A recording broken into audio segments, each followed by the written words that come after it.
শ্রীময়ী কুসুম ভট্টাচার্য এবং শ্রীমতী নন্দিনী মুখোপাধ্যায়ের উদ্যোগে আর আপনারা সকলেই সেই ছোট্ট বৃক্ষটা যখন বড় হয়েছে তার ফল ও ফুল হয়ে পূজার অর্ঘ নিয়ে নিবেদন করছেন দিব্যদ্বয়ীর চরণে।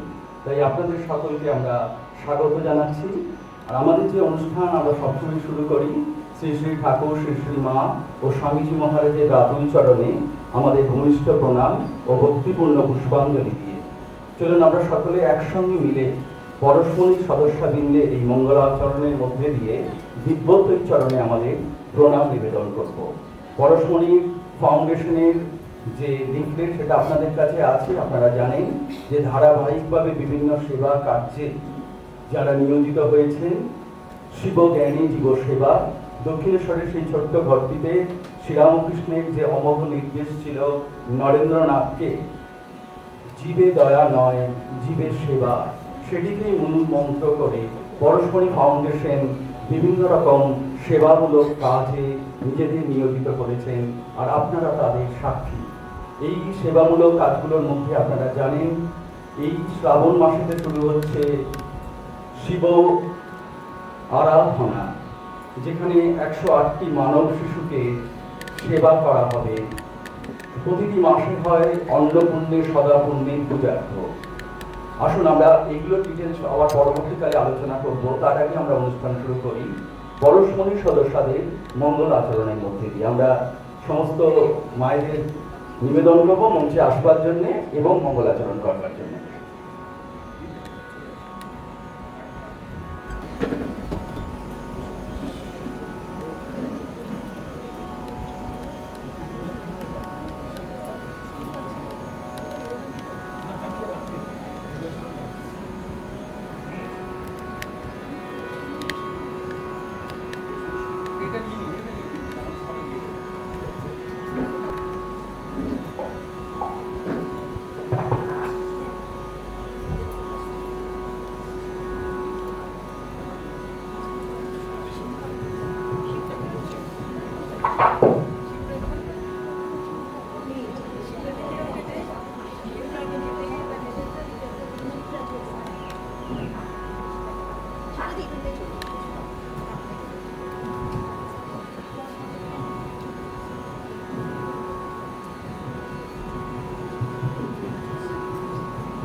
সেবাব্রত চলেছে আগামী দিনের দিককে লক্ষ্য রেখে।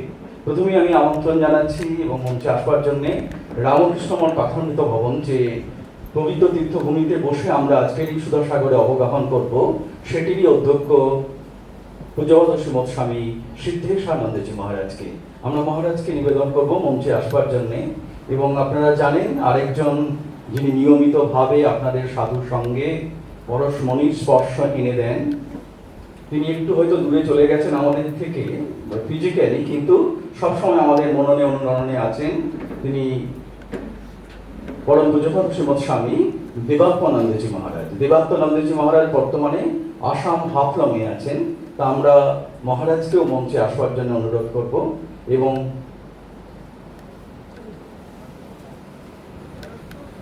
পূজ্যপাদ শ্রীমৎ জ্ঞানালোকানন্দজি মহারাজ তো আসতে একটু দেরি করবেন, তিনি মিটিং এ আছেন। তিনি তো আবার ট্রাস্টি বোর্ডের অন্যতম সদস্য। তা উনি এলে আমরা ওনাকে মঞ্চে তখন আহ্বান করব। ইতিমধ্যে আমরা মঞ্চে আহ্বান করি, কারণ আমরা আমাদের হাত তুলে প্রণাম এবং সংগঠিত করি।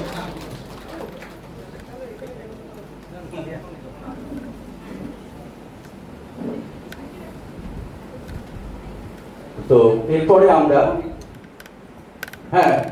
পরশমণির সম্পাদিকা এবং আপনাদের সকলের অতি স্নেহে তিনি পরে বসবেন। তার আগে তার অনেক আনুষ্ঠানিক কাজ আছে, সেটিকে তিনি সাঙ্গ করবেন। তো আমরা অনুরোধ করব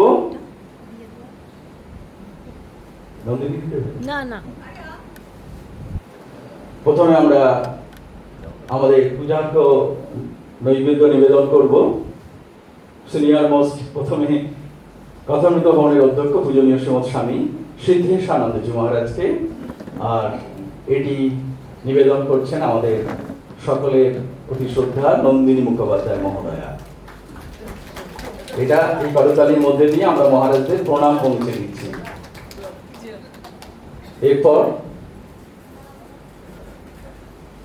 এরপর পরশমণির যিনি অন্যতম সদস্য, আমি বলবো রামকৃষ্ণ মঠ মিশন এখন নয়, এখন তিনি আমাদের একজন, তিনি হলেন পূজনীয় শ্রীমৎ স্বামী দেবাত্মানন্দজি মহারাজ। আজকে একদম সরাসরি সংযোগ হচ্ছে আরেকবার। আর পূজনীয় শ্রীমৎ স্বামী জ্ঞানালোকানন্দজি মহারাজের জন যখন আসবেন তখন আমরা ওনাকে করব। আর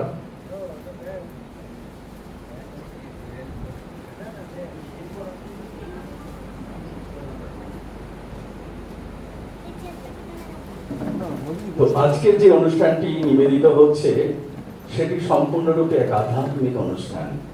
আর এটা সত্যি আমাদের অত্যন্ত সৌভাগ্য যে মাস্টারমশাইয়ের এই বাড়িতে বসে আমরা এই আধ্যাত্মিক অনুষ্ঠানটা করব। পরশমণির সম্পাদিকা মাননীয়া শ্রীময়ী কুসুম ভট্টাচার্য মহোদয়া মহারাজদের প্রণাম নিবেদন করছেন, এবং আমরা সকলেই একই সঙ্গে এই প্রণামটাকে নিবেদন করছি। আজকের যে আধ্যাত্মিক অনুষ্ঠান সেটা আপনারা সকলেই জানেন। এর প্রথমে সৃষ্টি আর স্রষ্টা তো ভক্ত আর ভগবান। ভগবান ঘুমিয়ে থাকেন, তাই ভক্ত তাকে ডেকে তুলে নিয়ে আসেন। তখন ভগবান আসেন এই মাটির পৃথিবীতে একেবারে নরদেহী নররূপ ধারণ করবার জন্য। তাই তো তুমি হেথায় এলে নেমে তোমারই প্রেম ভক্ত প্রাণীর প্রেমে। আর সেই প্রেমটি নিবেদন করবার জন্য আজকে যে প্রথম আলোচনাটি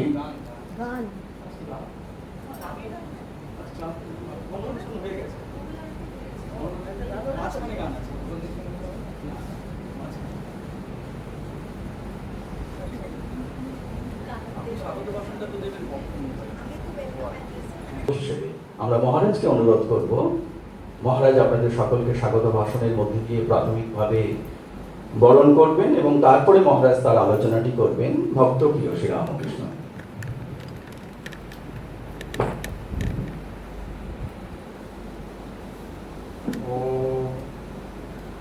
ओम स्थापकाय च धर्मस्य सर्वधर्मस्वरूपिणे अवतार वरिष्ठाय रामकृष्णाय ते नमः।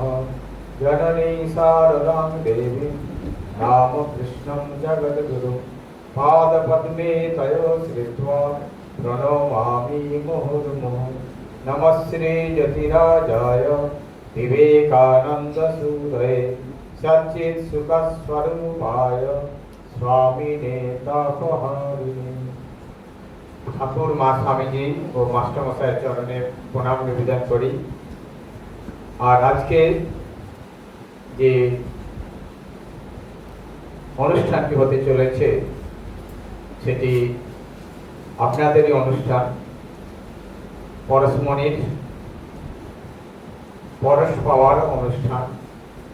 তাই এই অনুষ্ঠানে পরশমণির তরফ থেকে কথামৃত ভবনের তরফ থেকে সমস্ত ভক্তমণ্ডলীকে আন্তরিক স্বাগত অভিনন্দন জানাই এবং অবশ্যই আজকে এই পরশুমণির যে মিলন উৎসব অনুষ্ঠান, যারা এই অনুষ্ঠানে উপস্থিত হয়েছেন বা হবেন,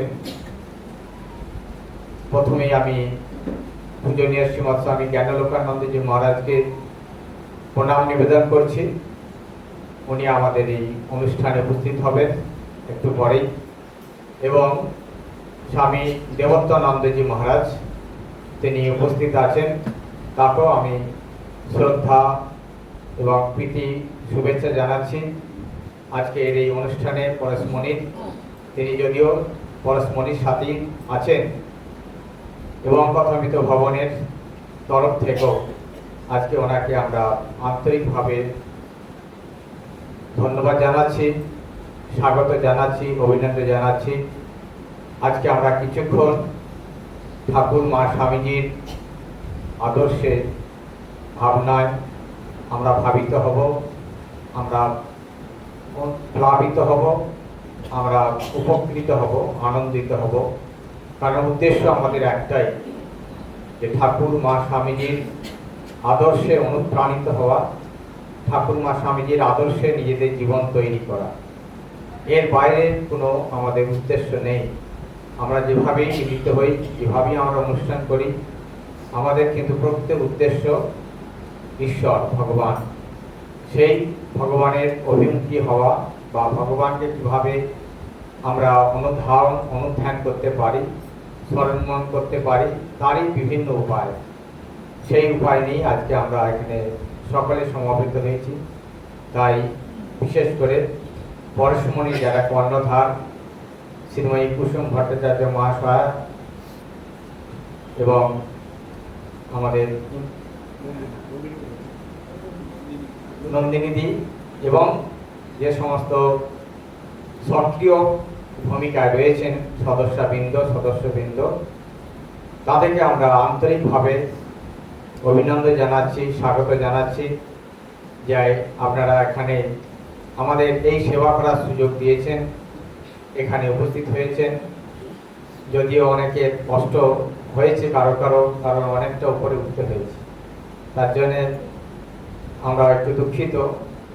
এবং লিফট আছে যদিও, কিন্তু সেখানে একটু স্থানের অভাবের জন্য হয়তো সবাই আসতে অসুবিধা হয়। যাই হোক, আমরা এখানে মিলিত হতে পেরেছি, এটাও ঠাকুরের বিশেষ কৃপা। তার বিশেষ কৃপা ছাড়া আমরা ঠাকুরের যে নাম গান বা ঠাকুরের উদ্দেশ্যে আমাদের যে সমস্ত অনুষ্ঠান, সেগুলি করা অসম্ভব। তাই আমরা এই অনুষ্ঠানটি আমরা আজকে এখানে আপনারা আমাদের সুযোগ দিয়ে আমাদের ধন্য করেছেন, আমরা কৃতার্থ। এবং শ্রী সুকান্তি রায় সঞ্চালক, তিনি অবশ্য দুদিক থেকেই আছেন, পরশমণির দিক থেকেও আছেন, আবার কথামৃত ভবনের তরফ থেকেও আছেন। তাকেও আমরা অসংখ্য কৃতজ্ঞতা জানাচ্ছি, অভিনন্দন জানাচ্ছি। এবং তিনি আমাদের এই কথামৃত ভবনের সাথে একীভূত, সব সময় তিনি আমাদের এই অনুষ্ঠানগুলির মধ্যে তিনি সঞ্চালন করেন বিভিন্নভাবে। আমাদের তিনি ঠাকুর মা স্বামীজির কাজ করার জন্যে তার এই যে উৎসর্গীকৃত প্রাণ, তাকে আমরা আন্তরিকভাবে অভিনন্দন জানাই। আর যারা অনলাইনে আছে রেকর্ড, পরেও যারা শুনবেন দেখবেন, তাদেরকেও আমরা পরশমণির তরফ থেকে, কথামৃত ভবনের তরফ থেকে স্বাগত অভিনন্দন জানাই। আপনারা এই পরশমণির স্পর্শ পেয়ে সকলেই ধন্য হয়েছেন এবং আপনারা জানেন সবাই যে পরশমণির যা উদ্দেশ্য, সেই শিবজ্ঞানে জীব সেবা, সেটি নিয়মিতভাবে বিভিন্ন সময়ে বিভিন্নভাবে বিভিন্ন জায়গায় তারা এটি সেবা দিয়ে চলেছেন। প্রকৃতভাবে শিশুদের, বিশেষ করে যারা গদাধর এবং মা শারদার অংশভূত যে সমস্ত শিশুরা তাদের সেবা করে এই পরশমণি তাদের নিজেদের ধন্য করছেন এবং আত্মনমস্যাত্ম জগৎ হিতায় চ স্বামীজির যে আদর্শ সেটি আমরা করার জন্য পরশমণির এই আদর্শ ভাব তারা কিন্তু প্রকৃতপক্ষে সেটি দিয়ে চলেছেন যে আমাদের প্রত্যেকে নিজেদের মুক্তি বা উন্নতি বা আনন্দ সাথে সাথে আরও পাঁচজনকে আনন্দ দেওয়ার যে উদ্দেশ্য ভাব সেটি কিন্তু আমাদের প্রকৃত মনুষ্যত্বের পরিচয়।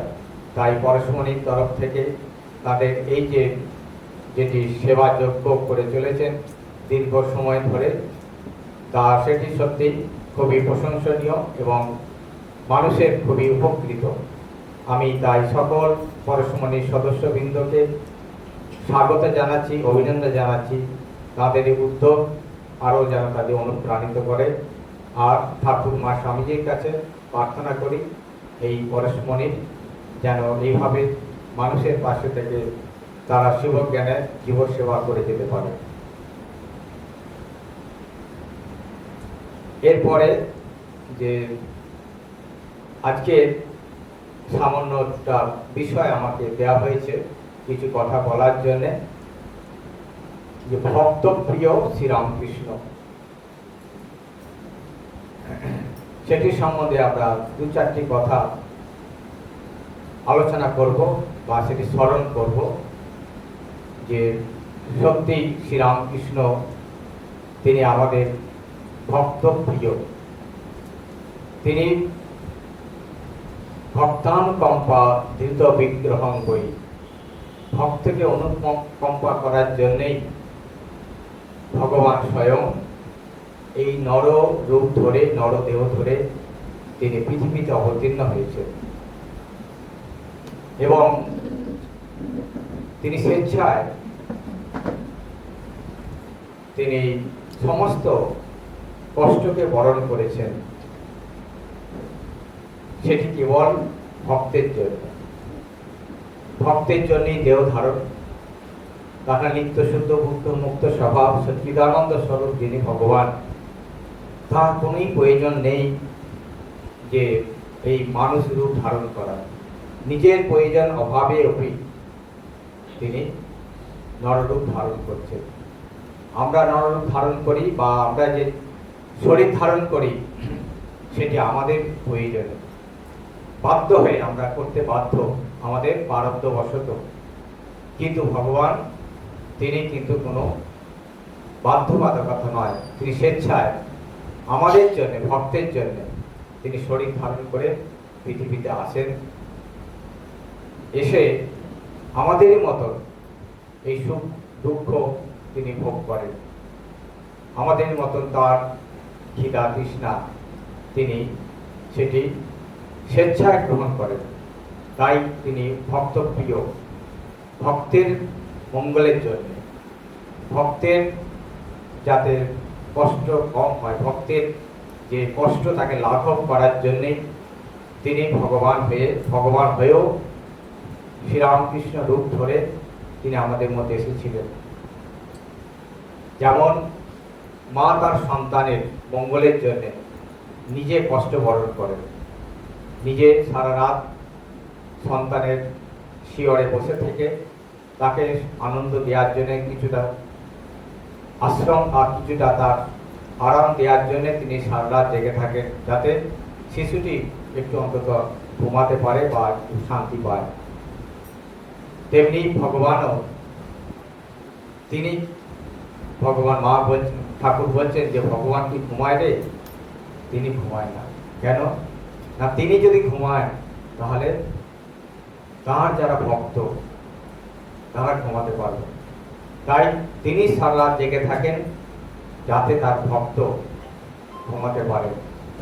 তাই ভগবান তিনি তার এই যে ভক্তকে ভালোবেসে ভক্তপ্রিয় হয়ে তিনি পৃথিবীতে আসেন, এসে ভক্তকে ভগবানের পথ দেখিয়ে দেন বা ভক্তকে যাতে ঈশ্বরমুখী হতে পারে, ভক্ত যাতে জীবনের যে উদ্দেশ্য সেই উদ্দেশ্য যেন ভুলে না যায়, সেইটাই বারবার তিনি আমাদের দেখিয়ে দেন আমাদের মঙ্গলের জন্য। তাই আমরা দেখি শ্রীরামকৃষ্ণের জীবনে তিনি আমাদের জন্য কি তার ব্যাকুলতা। তার কাছে আসছেন নিত্য নিরঞ্জন, তখন তিনি নিরঞ্জনানন্দ স্বামী হননি, সেই ছোকরা নিত্য নিরঞ্জন ঘোষ। তার জন্যে তার কি ভাবনা, কি চিন্তা, ওরে নিরঞ্জন দিন চলে যায়, এক একটা দিন চলে যাচ্ছে, কবে ভগবান লাভ করবি, সেই ভাবনায় তিনি প্রাণ ব্যাকুলতা ছটফট করছে। সেটি লোক দেখানো নয়, তার ভিতর থেকে সেই কান্না বেরিয়ে আসছে। তিনি হাত পা ছুঁড়ে ছোট্ট বালকের মতো কাঁদছেন, ওরে নিরঞ্জন দিন যে চলে যায়, কি করছিস। তো এই যে তার ভক্তের জন্য যে তার ব্যাকুলতা, এটা কেউ কখনো দেখেনি। শ্রীরামকৃষ্ণ জীবনের এই ব্যাকুলতা শুধু সেটি নিজের জন্য নয়, ভক্তের জন্য। শ্রী শ্রীর মা রয়েছেন দক্ষিণেশ্বরে, ঠাকুর যখন শুনলেন ভক্ত বলরামের স্ত্রী অসুস্থ, শরীর খারাপ, মাকে বললেন যাও ভক্তের বাড়ি যাও, বলরামের বাড়ি যাও, তার স্ত্রীর খুব শরীর খারাপ, এই সময় গিয়ে তার পাশে থাকো, তাকে সাহায্য করো। মা বললেন দক্ষিণেশ্বর থেকে এই বলরাম মন্দির অতদূর যাবো কি করে, কিভাবে যাব। ঠাকুর তখন জোর দিয়ে বলছেন যেভাবে হোক যাও, যদি কোনো কিছু না পাও হেঁটেই যাও। এতটাই তিনি ভক্ত প্রিয় যে ভক্তের জন্য তার প্রাণ ব্যাকুল। তাই স্বয়ং শ্রী শ্রী মা, যিনি যাকে লোকে কখনো দেখেনি, লজ্জাপটা পিতা, তখন তিনি তার মুখ দর্শন করতে পারেননি দক্ষিণেশ্বরে। খাজানজি বলছেন আছেন শুনেছি কিন্তু কখনো দেখি নাই। সেই মাকে তিনি পাঠাচ্ছেন পায়ে হেঁটে যেভাবেই হোক ভক্তের বাড়িতে। তো ভক্তের প্রতি যদি ভালোবাসা না থাকতো, তাহলে ভগবান তিনি ভক্তের জন্য এতটা ব্যাকুল হতেন না। এই যেখানে আমরা আজকে রয়েছি, মাস্টারমশাই তার প্রতি তার যে স্নেহ ভালোবাসা এবং তার কিসে কল্যাণ হয়, তিনি জানতেন যে এই ভক্ত আমার, তাকে দিয়ে মানুষের কল্যাণ করতে হবে, তাই তাকে সংসারে রাখতে হবে। সেই জন্যই তিনি তাকে জোর করে স্নেহ ভালোবাসা দিয়ে তাকে কাছে রেখে সাধন ভজন করাচ্ছেন, যাতে তিনি সংসারে গিয়ে সংসারীর আদর্শ হতে পারেন, যাতে এমনভাবে সংসারে থাকবেন যাতে সংসারে থেকেও তিনি নির্লিপ্ত হতে পারেন। সেই জন্যই তাকে ওই নিজের কাছে 1 মাস রেখেছিলেন, রেখে তাকে নির্লিপ্ত ব্রহ্মজ্ঞানী করে সংসার জলে ফেলেছিলেন। ঠাকুরের ভাষায় যে মাখন তুলে জলে রাখলে আর জলে মিশবে না, তাই ব্রহ্মজ্ঞান দিয়ে তাকে এমন নির্লিপ্ত করে এই সংসার জলে ফেলে দিলেন। তিনি সারা জীবন এই সংসার করেছেন, কিন্তু নির্লিপ্ত হয়ে। তাই এটি ভগবান শ্রীরামকৃষ্ণ তার ভক্ত, সে ভক্তের জন্য তার যে ব্যাকুলতা, যে ভক্তকে কিভাবে সঠিক পথ ধরিয়ে দেওয়া যায়, ভক্ত কিভাবে ভগবানের সাথে একাত্ম হতে পারে, এটি আমরা ঠাকুরের জীবনে মুহুর্মুহু দেখতে পাই যে তিনি ভক্তদের জন্যে তার প্রাণ ছটফট করতেন। তাই তিনি স্বয়ং সেই দক্ষিণেশ্বর থেকে ছুটে ছুটে আসতেন এই সমস্ত ভক্তের বাড়িতে। এসবের সাথে বলরাম ভবনে বিভিন্ন রামচন্দ্রের বাড়িতে তিনি ছুটে আসছেন, কেননা ভক্ত ছাড়া ভগবান থাকতে পারেন। আমরা বলি যে ভক্তের জন্য ভগবানের প্রয়োজন, কিন্তু ভগবানও ভক্ত ছাড়া থাকতে পারছেন না, কারণ ভক্ত তার প্রিয়, সব থেকে প্রিয় হলো তার ভক্ত। তাই তিনি ভক্ত চাক আর না চাক, আমরা চাই আর না চাই, তিনি কিন্তু আমাদের ছেড়ে থাকতে পারেন না। এটি হলো শ্রীরামকৃষ্ণের জীবনে, তিনি ভগবান, তিনি শ্রীরামকৃষ্ণ নররূপ ধারণ করেছেন এবং তার জীবনটাই প্রতিটা মুহূর্ত তিনি আমাদের জন্য ভেবেছেন, ভাবছেন, ভাববেন। এটি হলো শ্রীরামকৃষ্ণের যে বৈশিষ্ট্য, যে তিনি আমাদের জন্য সব সময় ভাবছেন কিসে আমাদের মঙ্গল হয়। সেই জন্যেই তিনি এই যে ভক্তের, বিশেষ করে তার ভক্ত, পরম ভক্ত গিরিশ ঘোষ, তার যে পাপ, সেই সমস্ত পাপ নিয়ে নিজের শরীরে ভুগলেন। অসহ্য যন্ত্রণা, কি কষ্ট, দুরারোগ্য ব্যাধি আক্রান্ত, তা সত্ত্বেও তিনি মঙ্গল ভক্তের জন্যে সদা সর্বদা ভগবানের কথা বলে চলেছেন। কি করে ভক্তরা একটু ভগবানের দিকে মন যায়, এই চিন্তায়, তার একটাই চিন্তা যে আমার যারা ভক্ত যাতে তারা ভগবানকে ছেড়ে না থাকে, ভুলে না থাকে, সেই জন্যই তার এত ব্যাকুলতা। তাই তিনি এই কষ্টতেও বলছেন, ঠাকুরের যারা সেই সময় ভক্ত, শেষ জীবনে প্রচণ্ড কষ্ট, খেতে পারছে না, রক্ত উঠছে, তখনও বলছে দেখ এত কষ্ট, ইচ্ছা করলেই শরীরটা ছেড়ে যেতে পারি, কিন্তু ভক্তদের বলছে তোমরা কাঁদবে, তোদের কষ্ট হবে, তাই যেতে পারছি না, তোদের কষ্টে আমি যেতে পারছি না, তোরা যদি অনুমতি দিস, তোরা যদি আজ্ঞা করিস, তাহলে এই শরীরটা যায়। এই হলো শ্রীরামকৃষ্ণ, তিনি ভক্ত প্রিয়। কিভাবে ভক্তরা ভগবানকে পেতে পারে বা ভগবানের পথে থাকতে পারে, ভগবানকে ধরে থাকতে পারে, ভগবানের প্রতি ভালোবাসা হয়, এটি ঠাকুর তার জীবন দিয়ে দেখিয়ে গেছেন যে শরীর ধারণ করলে সুখ দুঃখ, জরা ব্যাধি, শেষ পরিণতি মৃত্যু, এটি আমাদের অবশ্যম্ভাবী। কিন্তু এক উদ্দেশ্য, সেটি হলো ঈশ্বর। ঈশ্বরকে ভুলো না, যেন তেন প্রকারে ঈশ্বরকে ধরে থাকো। যতই ঝড় ঝঞ্ঝা বিপদ যাই আসুক, ঈশ্বর সত্য, আর ঈশ্বরকেই আমাদের ধরে থাকতে হবে। তবেই আমাদের ভক্ত হওয়া, ভক্ত বলে আমরা ভগবানের ভক্ত, যিনি আমাদের জন্য প্রাণপণ, তিনি আত্মোৎসর্গ করে গেলেন, নিজের জীবন দিয়ে তার উৎসর্গ করে আমাদের বলে গেলেন যে ভগবানই সত্য, ভগবানকে ধরো, ভগবান লাভই জীবনের উদ্দেশ্য। এইটি আমরা যেন মনে রাখতে পারি। ঠাকুর আমাদের জন্য এসেছিলেন, আমাদের ভাবনা সব সময় তিনি ভাবছেন, আমরা যেন তাকে ভুলে না যাই। তিনি সব সময় তিনি বলছেন আমি যতটা করেছি বা তিনি যতটা আমাদের জন্য ভাবছেন, আমরা অন্তত কিছুটা যদি তার জন্য ভাবতে পারি, তাহলেই ভগবান খুশি হবে। ভগবান তাতেই বলছেন, তাতেই আমি খুশি, তাতেই হবে। যতটা আমি করেছি বা আমি যতটা করতে পারি, তোরা অতটা পারবি না, কিছুটা অন্তত চেষ্টা কর।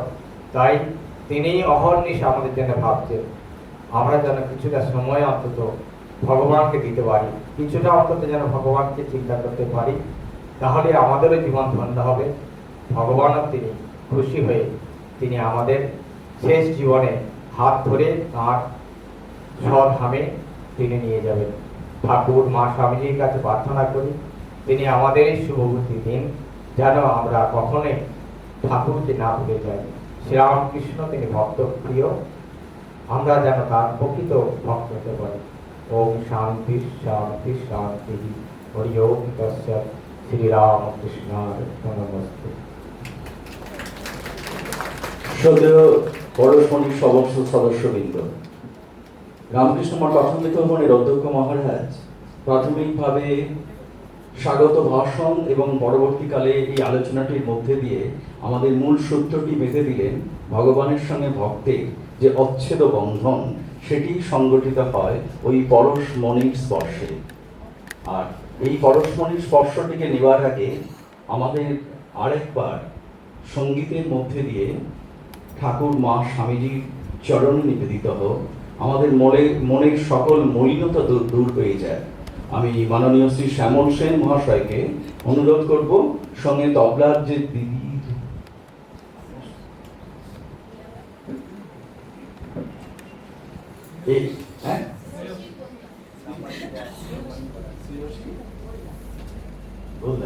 আচ্ছা, এবার এই মঞ্চে বোধ প্রথম আমরা এখানে দিদিকে পাচ্ছি। দিদি আমাদের তবলার সঙ্গত করছেন, শ্রেয়সী গোলদার মহোদয়া।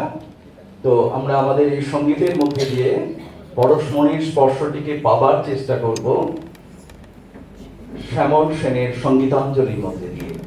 মাননীয় শ্রী শ্যামল সেন মহোদয়া এবং শ্রেয়সী গোলদার তাকে তবলায় সঙ্গত করছেন। এটির পর আমরা চলে যাব আমাদের পরের আলোচনাটিতে। তার আগে আসুন আমরা সকলে মিলে আমাদের মননের মধ্যে এই গানটি পরিস্ফুটন হতো সঙ্গীতের মধ্যে দিয়ে দিকপত্র এই চরণে।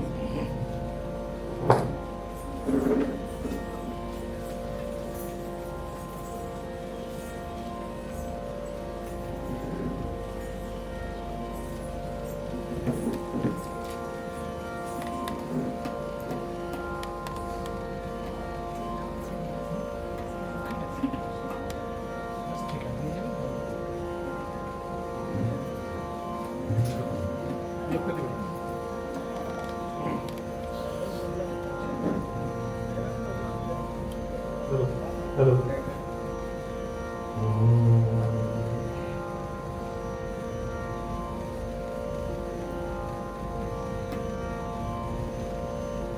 তুমি নির্মল করো মঙ্গল করে মলিন মন মুছায়। তুমি নির্মল করো মঙ্গল করে মলিন মন মুছায়। তব পুণ্য কিরণ দিয়ে যা মোহ কালিমা বুঝায়। মলিন মন মুছায়। তুমি নির্মল করো মঙ্গল করে মলিন মন মুছায়। লক্ষ শূন্য লক্ষ বাসনা ছুটিছে গভীর আধারে। জানি না কখন ডুবে যাবে কোন অকুল গরল পাথারে। লক্ষ শূন্য লক্ষ বাসনা ছুটিছে গভীর আধারে। জানি না কখন ডুবে যাবে কোন অকুল গরল পাথারে। প্রভু বিশ্ব বিপদ ঘন্টা তুমি দাঁড়াও রুধিরা পন্থা। তব চরণ তলে নিয়ে এসো মত্ত বাসনা ঘুচায়ে। মলিন মন মুছায়। তুমি নির্মল করো মঙ্গল করে মলিন মন মুছায়।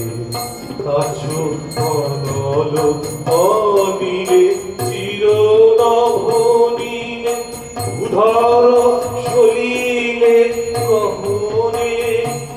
আছো বিতপিলতায়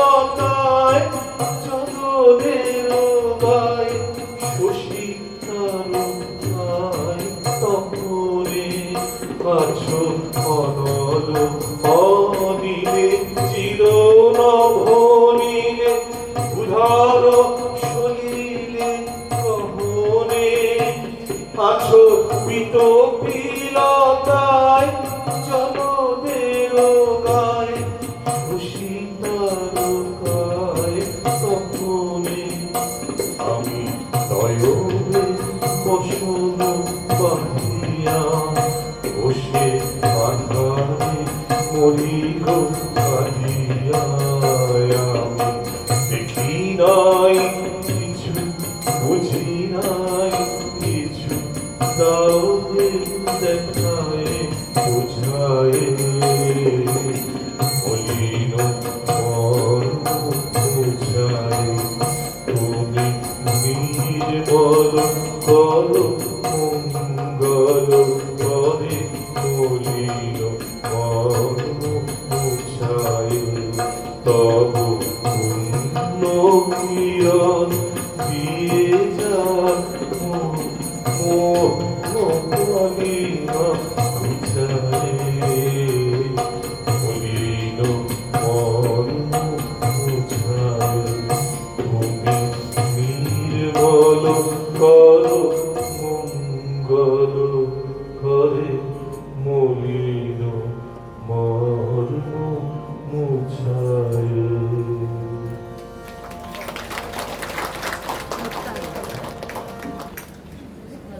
তব শ্রী চরণ তলে নিয়ে এসো মোর মত্ত বাসনা গুছায়। আমাদের মত্ত বাসনা তো গুছে গেছে, নাহলে এরকম একটা পবিত্র তীর্থভূমিতে বসে আমরা কি করে পরস্পরের এই তৃতীয় বার্ষিক সম্মেলনটা একইভাবে কথামৃত ভবনে করব। আসুন আমরা সকলে মিলে এই অনুষ্ঠানটি করবার সুযোগ দেওয়ার জন্য কথামৃত ভবনের এই পূর্ণ তীর্থভূমিতে পূজনীয় শিবস্বামী সিদ্ধেশানন্দজি মহারাজকেও আমাদের কৃতজ্ঞতা জানাই। কারণ সত্যি আমরা এই জায়গাটিকে পেয়েছি, পরস্পরের প্রত্যেকটা সদস্য মহারাজকে প্রণাম ও কৃতজ্ঞতা জানাচ্ছে। আর এই সেই বাড়ি যেখানে মাস্টারমশাই আপনারা জানেন সকলে একদিন বেরিয়ে গেছিলেন এই সংসার জ্বালায় তপ্ত হয়ে, পেয়েছিলেন শ্রীরামকৃষ্ণকে। আর শ্রীরামকৃষ্ণের পরশে মহেন্দ্রনাথ গুপ্ত থেকে শ্রীমর উত্তরণ শ্রী শ্রী রামকৃষ্ণ কথামৃতের কথক, এই যে ট্রান্সফরমেশন, এই যে রূপান্তর, এটাই তো পরশমণি। আর এই পরশমণির স্পর্শে কত সোনা হয়ে যায়। শ্রীরামকৃষ্ণ বলছেন আপনারা প্রত্যেকেই তো সেই সোনা হয়ে গেছেন, তাই তো পূজার অর্ঘ্য নিয়ে পরশমণির প্রতিটি সেবামূলক কাজে নিজেদের নিবেদন করছেন। আর এই পরশমণির এই স্পর্শ, পরমধন পরশমণি শ্রী রামকৃষ্ণকে চলুন আমরা অনুভব করি আমাদের পূজ্যপাদ শ্রীমৎ স্বামী দেবত্তানন্দজি মহারাজের কথনে, মননে, অনুধ্যানে। এটি একটি অপূর্ব বিষয়। পরশমণি শ্রীরামকৃষ্ণ, দি ট্রান্সফরমেশনাল টাচ। আলোচক পূজ্যপাদ শ্রীমৎ স্বামী দেবত্তানন্দজি মহারাজ, সম্পাদক হাফলং রামকৃষ্ণ মিশন আশ্রম, আসাম। কিন্তু সবার বাইরে তিনি আমাদের পরশমণির আশীর্বাদক এবং প্রেরণামূলক উৎসাহী সাধু, যাকে আমরা সর্বত্র স্মরণ করি। মহারাজের কাছে নিবেদন করব অনুষ্ঠানটি শুরু করবার জন্য।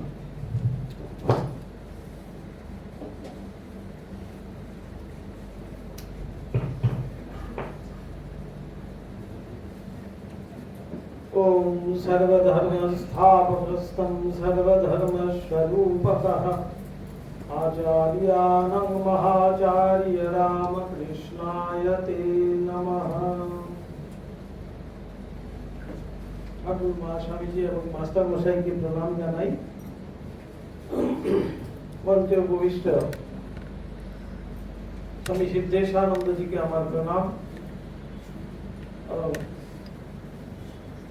পূজ্যপাদ জ্ঞানানন্দজি উনি আসবেন, ওনাকে প্রণাম জানাই। উপস্থিত ঠাকুরের ভক্ত মণ্ডলী সবাইকে আমার শুভেচ্ছা এবং নমস্কার আদি জানাই।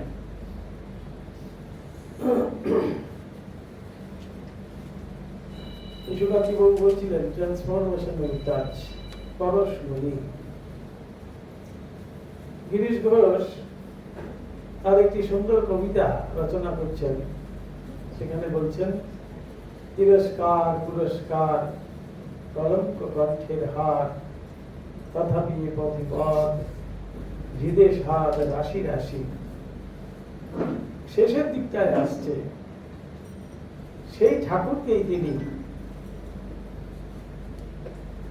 সেই রাম অবতারেও দেখছেন, কৃষ্ণ অবতারেও দেখছেন এবং মহাপ্রভু অবতারেও দেখছেন। তাই শেষের লাইনটা দিয়ে আছে, স্পর্শ করি যে পরশমণি, ধন্য হলো জগাই মাধাই, তুমি সেই যোগী ধ্যানের পুরুষ।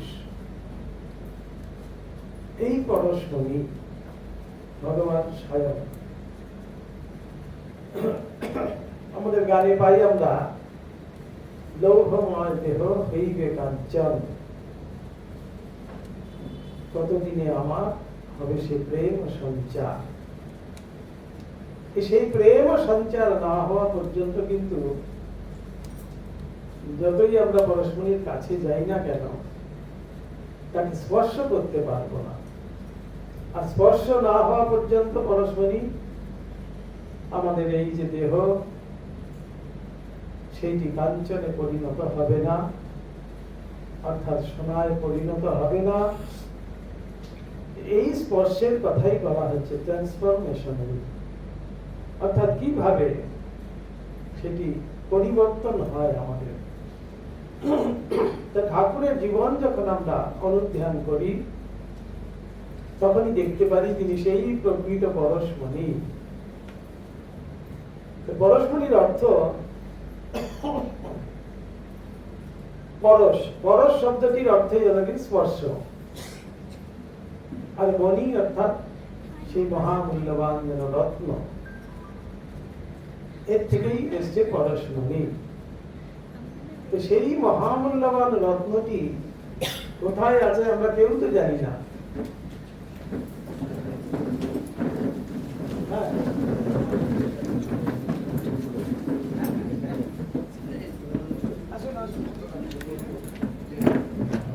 আমাদের মধ্যে উপস্থিত হয়েছেন রামকৃষ্ণ মঠ রামকৃষ্ণ মিশনের পরিচালন সমিতির অন্যতম সদস্য এবং স্বামী বিবেকানন্দের পৈতৃক আবাস ও সাংস্কৃতিক কেন্দ্রের সম্পাদক পূজ্যপাদ শ্রীমৎ স্বামী জ্ঞানালোকানন্দজি মহারাজ।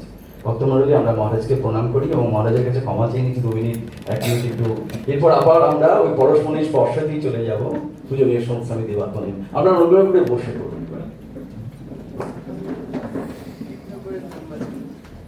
মহারাজ এসে গেছেন মানে একটু ভয় ঢুকে গেল, কিন্তু মহারাজের সঙ্গে বলা তো তাই আমি শুনতে এলাম, যখন শুনি তখন কিছু শিখতে পারি।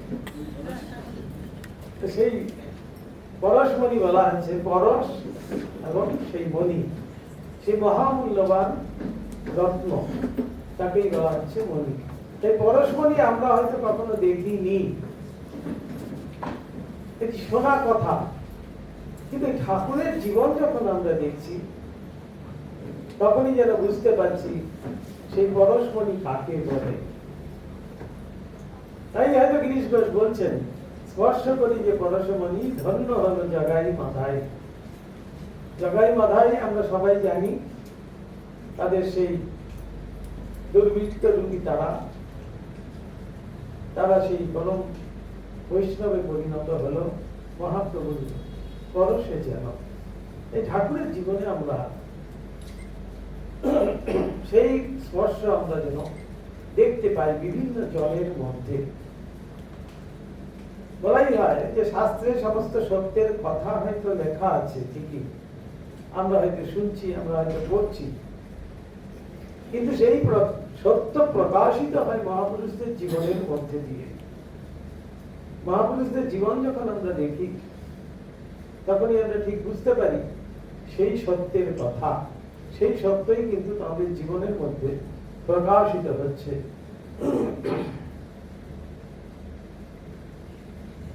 যেমন বিভিন্ন অবতারেও তো আমরা দেখতে পাচ্ছি।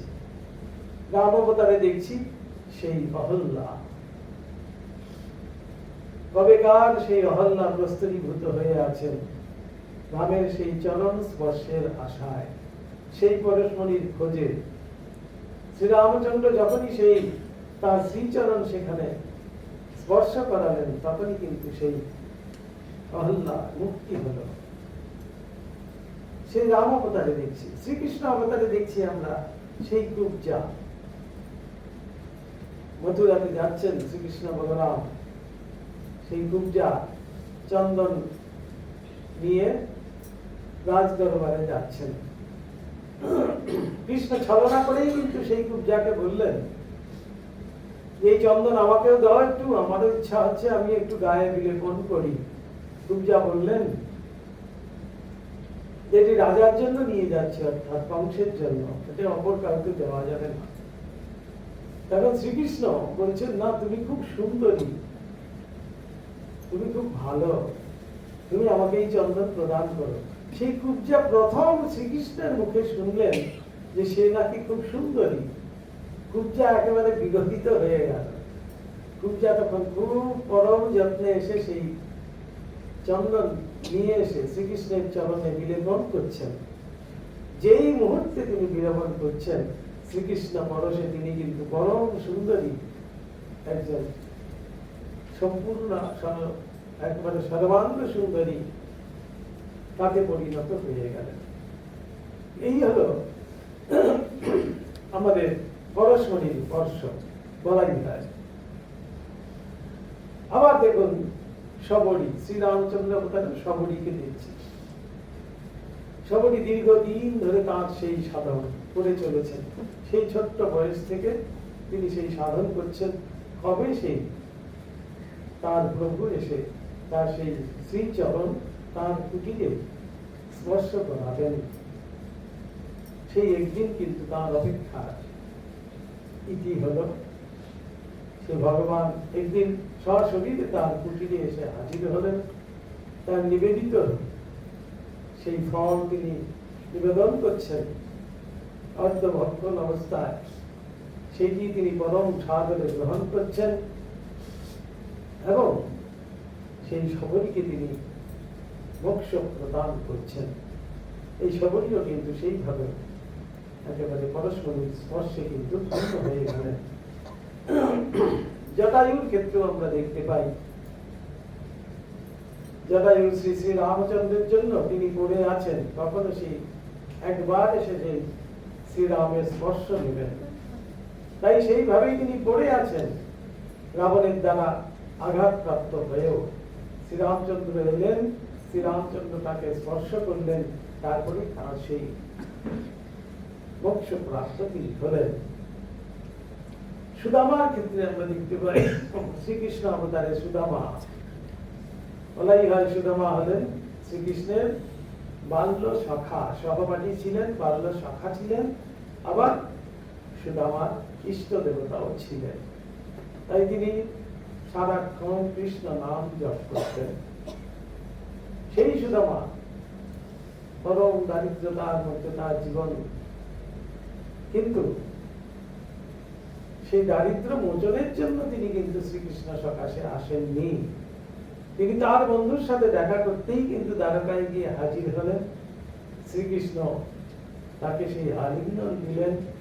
সেই আলিঙ্গনের দ্বারাই যেন তার সারা জীবনের সেই দারিদ্রতা মুক্ত হয়ে গেল, তিনি অন্য মানুষ হয়ে গেলেন।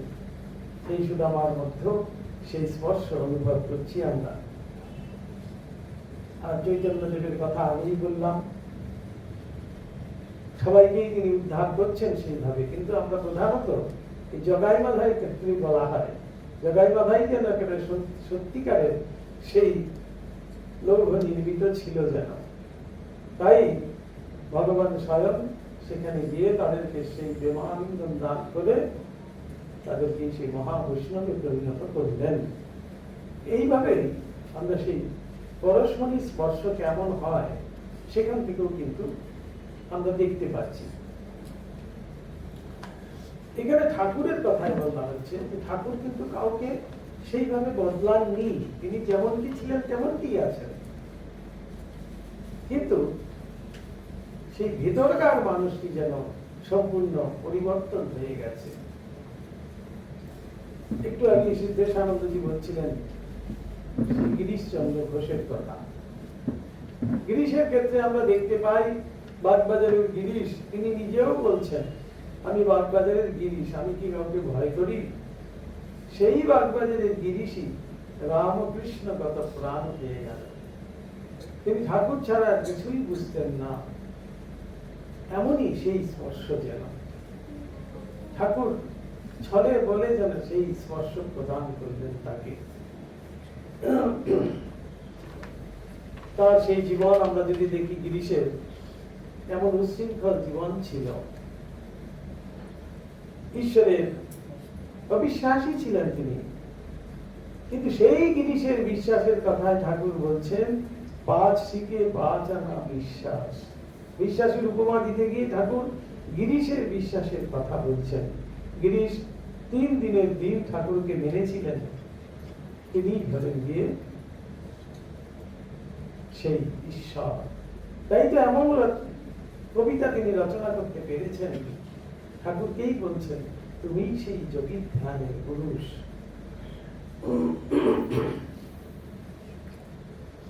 এই গিরিশের ক্ষেত্রে আমরা এমন ভাবে দেখলাম ঠাকুরের স্পর্শে, এই পরশমণি স্পর্শে তার জীবনই যেন সম্পূর্ণ পাল্টে গেল। সাধু নাগ মহাশয়, নাগ মহাশয় অতি সাধারণ একজন গৃহস্থ লোক। তার জীবনে আমরা দেখতে পাচ্ছি ঠাকুরের সংস্পর্শে এসে, ঠাকুরের সেই স্পর্শ লাভ করে তিনি সাধু নাগ মহাশয় হয়ে গেছেন। স্বামীজি বলছেন শিষ্যকে, তোদের বাঙ্গাল দেশ ধন্য হয়ে গেছে এক নাগ মহাশয়ের জন্য। নাগ মহাশয় যখন বেলুড় মঠে এলেন, সমস্ত সাধু ব্রহ্মচারীকে ডেকে স্বামীজি বললেন তোমরা এসো, সবাই প্রণাম করো। নাগ মহাশয় কিছুতেই প্রণাম নেবেন না, আর স্বামীজি বলে দিয়েছেন সব সাধুরাও প্রণাম করতে ছুটেছেন। ভারী সুন্দর সেই দৃশ্য, এক একজন সাধু প্রণাম করছে, নাগ মহাশয় আবার প্রতি প্রণাম করছেন। এই করে করে কোন রকমে কাটানো গেল। সেই নাগ মহাশয়কে এমন একজন সংসারী ব্যক্তি যিনি, তাকে স্বামীজি বলছেন যে প্রণাম করো। স্বামীজি কি চোখে তাকে দেখছেন, কি সেই ট্রান্সফরমেশন! ঠাকুরের স্পর্শে তিনি যেন সন্ন্যাসী হয়ে গেলেন সম্পূর্ণ। তাই তার আখ্যাই দিলেন, নামই দিলেন সাধু নাগ মহাশয়। লাটু মহারাজের ক্ষেত্রে দেখছি, লাটু ঠাকুরের সেই অদ্ভুত সৃষ্টি যেন, তাই নামও করেছিল অদ্ভুত আনন্দ। সামান্য একজন কর্মচারী মাত্র রামবাবুর বাড়িতে ঠাকুরই দেখতে পেয়ে চিনতে পেরেছিলেন, তাই ঠাকুর চেয়ে নিয়েছিলেন রামবাবুর কাছ থেকে। সেই লাটুকে তিনি ব্রহ্ম জ্ঞানী অদ্ভুত আনন্দে পরিণত করলেন। সেই স্পর্শ রসিক মেথরের ক্ষেত্রেও আমরা দেখতে পাই। দক্ষিণেশ্বরের পাশে রসিক মেথর থাকতেন। সেই রসিক মেথর, সামান্য মেথর আমাদের কাছে বলাই হচ্ছে, সেই মেথর মানেই হলো কি আমাদের সমাজ বহির্ভূত যেন, অর্থাৎ তারাই আমাদের সমস্ত সেবা কাজ করছে, কিন্তু তারপর আমরা তাকে বহির্ভূত করে রাখি। কিন্তু ঠাকুর সেই মেথরকেও যেন সেইভাবে সেই স্পর্শ প্রদান করে তাকে মুক্তি প্রদান করলেন। আর এই শ্রীমদ বাড়িতে আমরা আছি, মহেন্দ্রনাথ একটু আগে সিদ্ধেশ আনন্দজি বলছিলেন, মাস্টারমশাই জীবনের কাহিনী যখন আমরা বলতে চাই, তিনি প্রথম ঠাকুরের সাথে যখন দেখা করতে গেছেন, তখন তিনি খুবই মনোকষ্টে আছেন। এই সংসারে থাকবেন কি থাকবেন না সেটাই ভাবছেন। সেই অবস্থাতে ঠাকুরের কাছে গিয়ে পড়েছেন। প্রথম দর্শন, দ্বিতীয় দর্শন, তৃতীয় দর্শন আমরা কথামৃততে পাচ্ছি। এই ট্রান্সফরমেশন কিন্তু একটু একটু করে তিনি হচ্ছে। কেন? ঠাকুরের সেই স্পর্শ লাভ করেছেন। সেই স্পর্শেই তিনি যেন সম্পূর্ণ অন্য মানুষ হয়ে গেলেন, রামকৃষ্ণ কত প্রাণ হয়ে গেলেন। তাই একবার মনে করে আমাদের পূজ্যপাদ ভূতেশানন্দজি মহারাজের কথা, একবার সেই নাগ পঞ্চমীর দিনে আমরা মহারাজকে বলেছিলাম, মহারাজ একবার একটু মাস্টারমশাইয়ের কথা কিছু বলুন। মহারাজ তো দেখেছেন ওনাকে। মহারাজ একটি কথাই আমাদেরকে বললেন যে দেখো, আমরা শাস্ত্রে পুরাণ আদিতে অনেক জায়গায় হয়তো পড়ি যে ঋষি কেমন হয়। ঋষি মানে এরকম দাড়ি থাকবে, জটা থাকবে, স্থির ধীর যেমন হয়। ঋষির যে কোয়ালিটি সম্বন্ধে আমরা পড়ি, সেই অর্থেই ঋষিকে চেনা। কিন্তু মাস্টার মশাইকে দেখেছি, দেখে বুঝতে পেরেছি ঋষি কাকে বলে। একটি কথা দিয়ে আমাদেরকে বুঝিয়ে দিলেন মাস্টার মশাই কেমন ছিলেন। একেবারে ঋষি তুল্য তিনি। সেই যে ট্রান্সফরমেশন, এটি ঠাকুরের সেই স্পর্শ, সেই পবিত্র স্পর্শই তার মধ্যে সেই পরিবর্তন। পরবর্তীকালে আমরা দেখতে পাচ্ছি তিনি গৃহে থেকেও কিন্তু, সংসারী হয়েও কিন্তু তিনি সেই সাধু জীবন যাপন করছেন। এবার যুবকদের ক্ষেত্রে, যুবক ভক্ত ঠাকুরের কাছে যারা আসতো, তাদের কি সুন্দর করে ঠাকুর তাদের মধ্যে সেই ট্রান্সফরমেশন আনছেন। নরেন্দ্রনাথ, প্রথমে যদি ধরা যায় নরেন্দ্রনাথ যুক্তিবাদী, সন্দেহবাদী, ব্রাহ্ম, ঠাকুরের সাথে রাত দিন তর্ক করছেন, কোনো কথাই মানছেন না।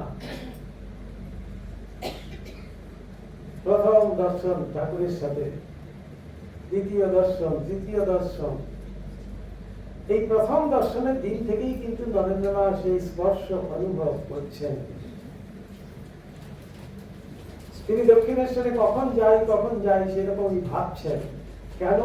সেই স্পর্শ অনুভব করছেন বলেই। সেই নরেন্দ্রনাথ থেকে স্বামী বিবেকানন্দে পরিণত হলেন। স্বামীজি পরবর্তীকালে বলছেন, তিনি কাদা তাদের মতো আমার মনকে এদিক ওদিক করে নিজের ভাগে গড়লেন।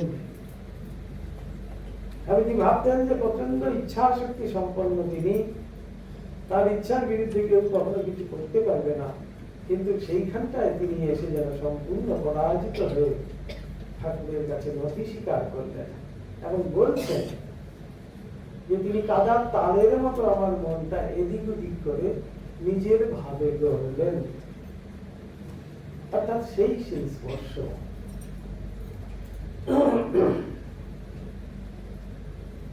এইখানেই স্বামীজি প্রথম স্পর্শে একটু অনুভব করলেন। দ্বিতীয় স্পর্শ, স্বামীজি তর্ক করছেন, ঘটিটা বাটিটা সবকিছু ব্রহ্ম, একই বললেই হয়। এই বলতে বলতে স্বামীজি হাজরার সাথে গিয়ে কথা বলছেন বারান্দায়। ঠাকুর শুনতে পেয়ে আবার গিয়ে ছলনা করে স্বামীজিকে স্পর্শ করলেন। তখন নরেন্দ্রনাথ সত্যি কিন্তু দেখছেন সমস্ত কিছু ঘুরছে আর একটি জায়গায় যেন কেন্দ্রীভূত হচ্ছে। এই অবস্থা তার 3 দিন ছিল। তিনি কিছুই ভাত পর্যন্ত খেতে পারছেন না। বলছেন, মা চিন্তা করছেন কিছু একটা বোধহয় বড় অসুখ হয়েছে নরেনের। থালায় ভাত দিচ্ছে, থালা পড়ে আছে, কোথায় যেন ভাবছেন। এই হেদুয়ার রেলের মধ্যে গিয়ে মাথা ঠুকে দেখছেন স্বামীজি যে আমি যা ভাবছি, আমি যা দেখছি তা কি সত্যি? তারপরে দেখছেন যে না, মাথায় আঘাত লাগলো। এমন অবস্থা হয়ে গেছিল, ঠাকুরের কাছে গিয়ে কেঁদে বলছেন, কি আমার কোলে করে দিলে, আমার যে মা বাপ আছে। এই স্পর্শ সমস্ত যেন আমরা এখানে দেখতে পাই। তৃতীয় স্পর্শেই আমরা দেখছি সেই শক্তি প্রদান করছেন সেই কাশীপুর উদ্যান মাটিতে। ঠাকুর বলছেন, আজ তোকে সব দিয়ে ফকির হলুন। অর্থাৎ ঠাকুরের সেই সমস্ত শক্তি যেন তিনি নরেনকে প্রদান করলেন। যেই শক্তি দিয়ে তিনি এবার এই জগৎকে পথ দেখাবেন, ঠাকুরের ভাবে ভাবাশ্রিত করবেন সবাইকে। অন্যান্য যুবকদের ক্ষেত্রেও সেই রাজা মহারাজ থেকে স্বামী ব্রহ্মানন্দ, নিরঞ্জন থেকে স্বামী নিরঞ্জনানন্দ, শশীর থেকে স্বামী রামকৃষ্ণানন্দ, লাটুর থেকে স্বামী অদ্ভুতানন্দ। এইভাবে বিভিন্ন যুবকদের ক্ষেত্রে আমরা দেখতে পাচ্ছি সামান্য সামান্য বালক সন্তান সব, তাদেরকে তিনি এমন একটি মহাজীবনে যেন পরিণত করে দিলেন। তাঁর সেই স্পর্শে ঠাকুর সেই আবার স্পর্শ দান করছেন কিভাবে? জ্ঞানের মাধ্যমে। এই যুগের জন্য আমাদের যে প্রয়োজন, সেই বৈষ্ণবদের ভাব বলতে গিয়ে বলছেন জীবে দয়া নয়, শিব জ্ঞানে জীব সেবা। এই নরেন্দ্রনাথ প্রথম এই কথাটি কিন্তু ধরলেন এমন ভাবে, এবং সেই দিনও বলেছিলেন যদি ভগবান কোনদিন দিন দেন তাহলে এই বাণী আমি সর্বত্র শোনাবো। এত সুন্দর একটি ভাব তিনি আমাদের মধ্যে দিয়ে গেলেন, একটি স্পর্শ যেন সেই পরশমণি। এই শিব জ্ঞানে জীব সেবার মাধ্যমেই কিন্তু আমরাও যেন সেই স্পর্শ করে করে পরশমণিকে আমাদেরও সেই লৌহময় শরীর হইবে কাঞ্চন বলা হচ্ছে। এই ভাবটি কি? সর্বভূতে সেই ঈশ্বর দর্শন করা। এই তো আমাদের মূল শিক্ষা বেদান্তের। গীতার কথায় সর্বভূতস্থমাত্মানং সর্বভূতানি চ আত্মনি ঈক্ষতে জগযুক্তাত্মা সর্বত্র সমদর্শনঃ। সমদর্শিতা লাভ করা, সর্বভূতে সেই ঈশ্বরকে দর্শন করা, এই হলো আমাদের বেদান্তের শিক্ষা, বেদান্তের মূল কথা। সেইটি ঠাকুর এই শিবজ্ঞানে জীব সেবার মধ্যে দিয়ে যেন আমাদের সঙ্গে তুলে দিয়ে গেলেন, ধরিয়ে দিয়ে গেলেন। সেই জায়গায় পৌঁছানোর জন্য আমাদের একটি পথ দিয়ে গেলেন, যে এই পথ দিয়ে চলতে চলতেই আমরাও কিন্তু সেই প্রজ্ঞা লাভ করতে পারি।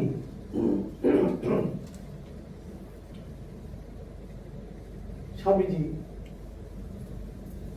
পরবর্তীকালে আমরা দেখতে পাই সেই শিকাগো ধর্ম মহাসভায়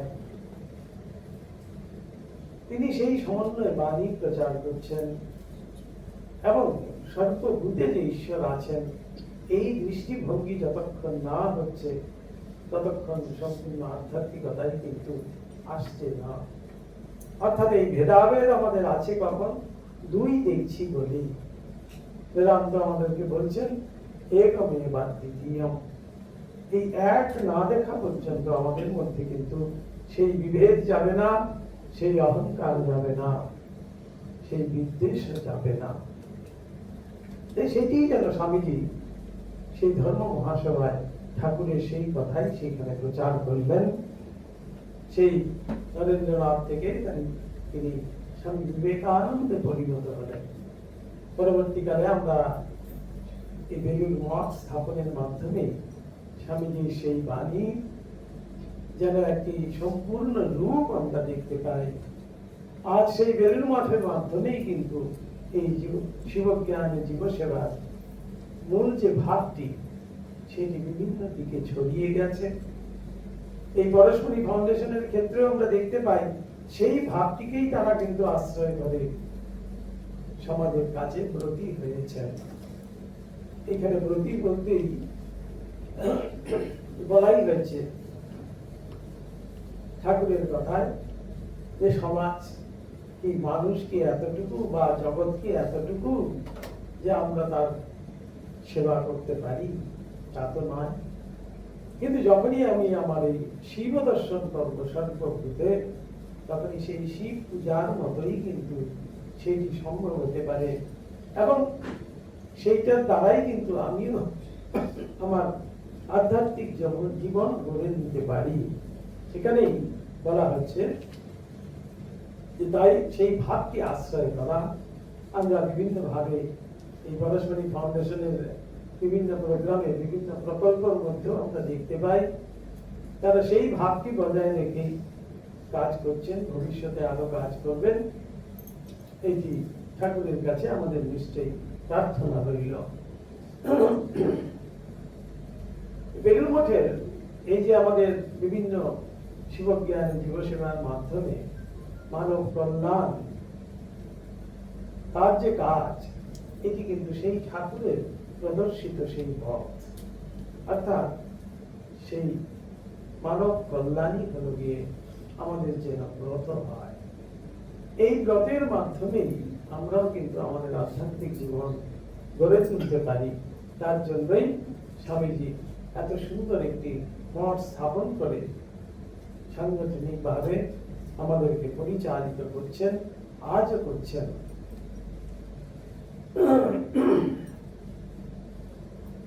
তাহলে এই পরশমণি বলতে গেলে শ্রী রামকৃষ্ণকে আমরা বুঝতে পারি, তাকে স্পর্শ করা।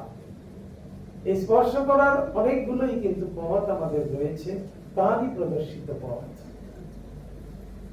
তাই মা দেখিয়ে দিচ্ছেন তার জীবনের মধ্যে দিয়ে এই পরশমণি স্পর্শ কিভাবে লাভ করা যায়। তিনি সারাক্ষণ এই সংসারে আছেন ঠিকই, কিন্তু সংসারের সমস্ত দায়িত্ব কর্তব্য পালন করছেন, কিন্তু মনটি পড়ে রয়েছে তার সেই শ্রী রামকৃষ্ণ চরণে। তাই তো তাকে বলা হচ্ছে রামকৃষ্ণ কত প্রাণা। কিভাবে তার তিনি যেটি জীবন দিয়ে দেখিয়ে দিয়ে গেছেন। আমরা যে যাই করি না কেন, যে যেখানেই আছি না কেন, সেখান থেকেই সেটি শুরু করতে পারি। যে অবস্থাতেই আছি না কেন, সেখান থেকেই আমরা সেই স্পর্শ অনুভব করতে পারি, যদি কিনা তার নামে বিশ্বাসী হই, তার নামে সত্যিকারই আমার সেই প্রেম জন্মায়, ভালোবাসা জাগে, তাহলে আমরাও কিন্তু তার নাম নিতে পারি, এবং সেই নাম নিতে নিতেই আমরা তার সেই অপূর্ব স্পর্শ অনুভব করতে পারি। আজকের দিনে আমরা নিশ্চয়ই সেই পরশমণি স্পর্শ আমরা অনুভব করব তার কৃপায়। এটি আমার তার কাছে প্রার্থনা। ওম নিরঞ্জনম নিত্যম অনন্ত রূপম ভক্তানুকম্পাধিত বিগ্রহং বৈ ঈশাবতারং পরমেশমিত্যং তম রামকৃষ্ণং শিরসা নমামহ। সুধী ভক্ত মন্ডলী, আসুন আমরা সকলে মিলে মহারাজ যে মননটি আমাদের সামনে উপহার দিলেন, আর এই যুগে মহামন্ত্র তো শ্রীরামকৃষ্ণ, পরমধন পরশমণি শ্রীরামকৃষ্ণ। মহারাজ এখন আমরা পূজ্যপাদ শ্রীমৎস্বামী জ্ঞানালোকানন্দজি মহারাজকে আনুষ্ঠানিকভাবে বরণ করে নেবেন পরশমণির সদস্যবৃন্দরা।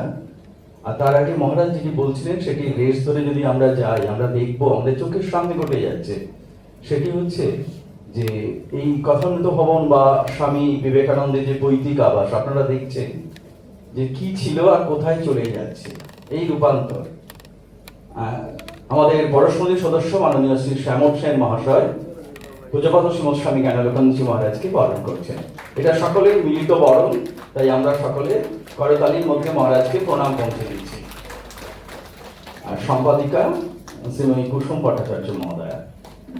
এটা আমাদের সকলের, আবার বলি, পরশমণির সকল সদস্যদের পূজার্ঘ্য নিবেদিত হচ্ছে এই ত্যাগ প্রতি সন্ন্যাসীদের জন্যে। মহারাজ বলছিলেন যে শ্রীরামকৃষ্ণের স্পর্শে আপনারা তো সকলে পরশমণি হয়েই গেছেন। গলায় মহারাজ প্রথমেই বলেছেন, আরে পরশমণিকে ছোঁয়া যায় না, গলায় পরশমণি। তো সুতরাং আমরা সকলে পরশমণি, সেটা শ্রী ঠাকুরের অশেষ কৃপা।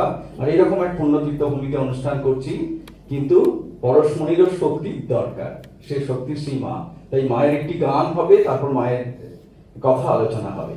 তহিনা পুতদন্দ মহোদয়কে অনুরোধ করছি মায়ের একটি গান করবার জন্যে, কারণ মা তো সমস্ত শক্তি খুঁটি, মা ছাড়া আমরা ওই মহামন্ত্রটিকে নিতেই পারবো না। তাই আমাদের যা কিছু সব শ্রী মায়ের শ্রীচরণে। যেটা বলছিলাম, কথামৃত ভবন ছোট্ট ছিল, আজ কোথায় চলে যাচ্ছে মহারাজদের অক্লান্ত প্রচেষ্টায়। স্বামী বিবেকানন্দের বাড়ি আপনারা জানেন, আশেপাশে যত বাড়ি আছে সেটি নেবার একটি প্রয়াস। কেন, কিসের জন্যে? পরবর্তীকালে এই আপনাদের মতো সমস্ত ভক্তরা এসে সেই আশ্রয়টি নেবেন। আমরা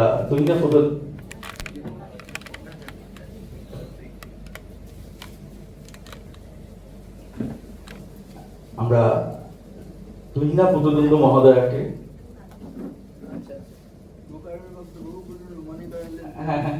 এটি মহারাজের কাছ থেকে এটা প্রাপ্য আশীর্বাদ পাচ্ছেন। এটা একটু গরম প্রাপ্য মহারাজের কাছ থেকে আশীর্বাদ পাচ্ছে। হ্যাঁ, আপনি তো সব জায়গায় ঘুরে যান। অনেক যত্ন, অনেক সেবা। এবার সুকান্তি দাকে বরণ করে নেবেন শ্যামল দা। জোরে হাততালি। অনেক ধন্যবাদ সুকান্তি দা।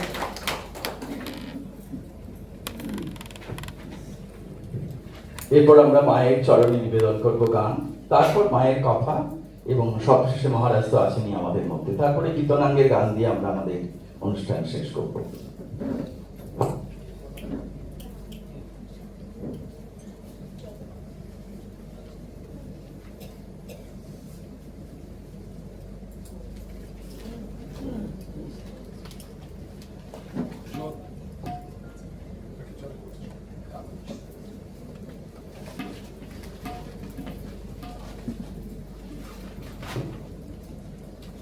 নমস্কার। নমস্কার। পূজনীয় স্বামী জ্ঞানালোকানন্দ মহারাজের চরণে আমার প্রণাম জানাই। পূজনীয় স্বামী দেবতানন্দ মহারাজের চরণে আমার প্রণাম। পূজনীয় সিদ্ধেশানন্দ মহারাজ অথমৃত ভবনের অধ্যক্ষ, তাকেও আমার প্রণাম জানাই। পরশমণি ফাউন্ডেশন সকল সদস্যদের আমার নমস্কার। আর রামকৃষ্ণ ভক্তমণ্ডলী যারা বসে আছেন সামনে উপস্থিত, তাদের আমার নমস্কার জানাই।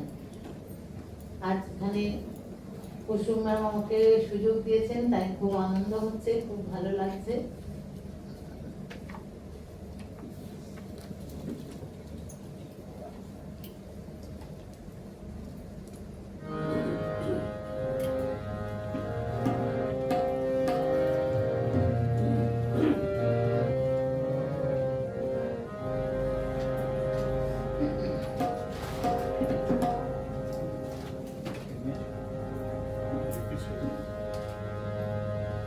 যে তৃষা জাগিলে তোমারে হারাবো, সে তৃষা আমার জাগায় না।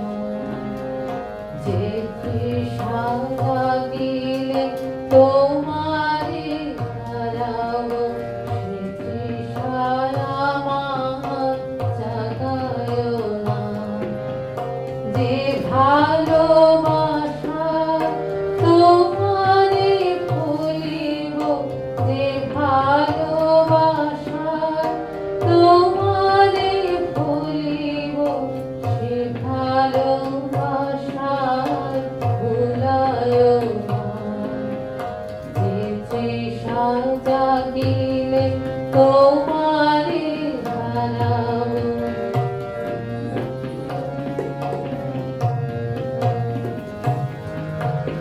যে জ্ঞানের দীপ তোমারে লুকায়, সে জ্ঞানের দীপ জ্বালায় না। যে জ্ঞানের দীপ তোমারে লুকায়, সে জ্ঞানের দীপ জ্বালায় না।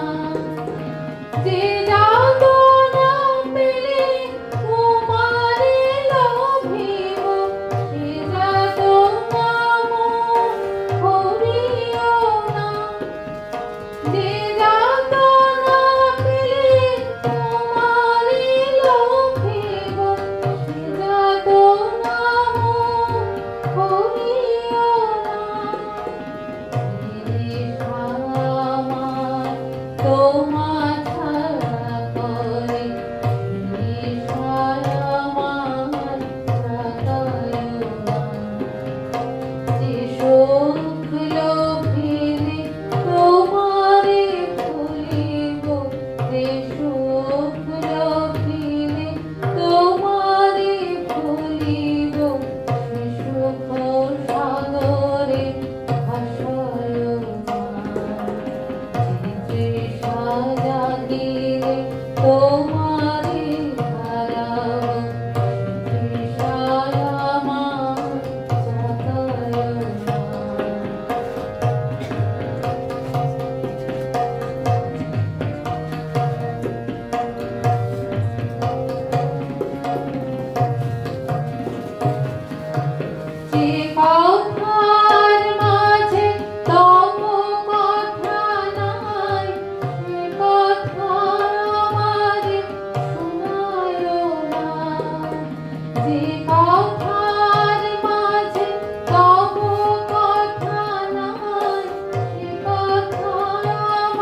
ঠাকুর মা স্বামীজির চরণে প্রণাম।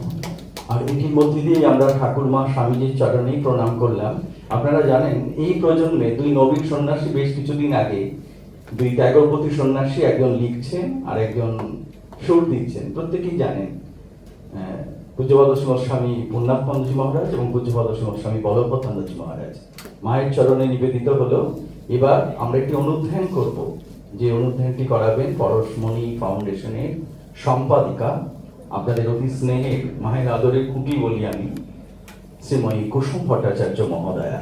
চলুন আমরা কুসুমদির এই অনুধ্যানটির মধ্যে দিয়েই মায়ের চরণে আমার প্রণাম নিবেদন করে বলি, ভকতিবিহীন হৃদয়ে আমার কেমনই পুজিব শ্রীপদ তোমার, নয়ন ভরিয়া দাও প্রেমাকার পদ পঙ্কজ ধোয়ারে, করুণা পাথার জননী আমার। আলোচক শ্রীময়ী কুসুম ভট্টাচার্য মহোদয়া। जननीं शारदां देवीं रामकृष्णं जगद्गुरुं पादपद्मे त्वं शुत्वा प्रणमामि मुहुर्मुहुः। नमश्चयति राजाय विवेकानन्दसूरये सच्चित् सुखस्वरूपाय स्वामिने तापहारिणे।